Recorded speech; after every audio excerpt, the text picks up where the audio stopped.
that can result in some really terrible hardships, especially if the family doesn't approve of the relationship. It sounds like there are quite a few common mistakes people make. Yes. But what's a good place where they call you to get educated on what they need to do, or are these information listed on your website? How can someone figure out what they need to do before they actually make that call to an estate planner? There's really no way to know in advance.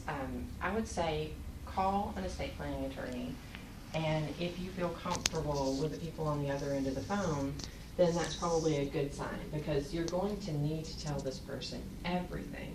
You're going to need to bring all the skeletons out of the closet and sit them at the table and introduce everybody. Mm-hmm. So it should be somebody that you feel comfortable with. And doesn't that estate plan change as the years go by, as you change jobs, as you move, as children come out of the family? I mean, it's not something that just stays static through the years. We try to be very imaginative when we're drafting and very flexible in drafting. So a lot of times when we're drafting something, we're trying to draft something that will last the rest of their lifetime. Oh. If they know they're thinking of children, we'll draft it so that it's already in contemplation of that.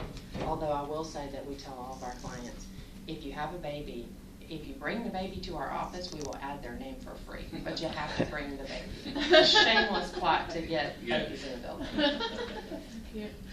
Speaking of children, I see a case that you had worked on that basically a disinherited children were cleaning out the house while somebody was in the hospital. That happens so often, you would be shocked. I'm sure that it would never happen in your family, but we see it all the time. We have instances where, you know, everybody's circled around the bed, the person's on their deathbed, and there's one person over at the house with U-Haul, loading everything up and carting it away. Can you imagine? Especially if there's a will in there somewhere that disinherits that person. They will Right. start ransacking it while everyone's away. Oh my goodness. And then I see also, these are really curious, I'm like very curious about these. There's a stove case? Yes, actually, we litigated over a stove. Oh my It was goodness. an old stove. It was probably worth about $300, and I actually offered the $300 to make it go away. And it, as you can imagine, it wasn't about the stove. Sure. It was about Mom always loved you best, and I'm going to make you suffer now. But luckily, in that particular case, the person that we were having a fight with hired someone who was not familiar with probate, and they missed a key deadline. And so we were able to make that go away pretty quickly.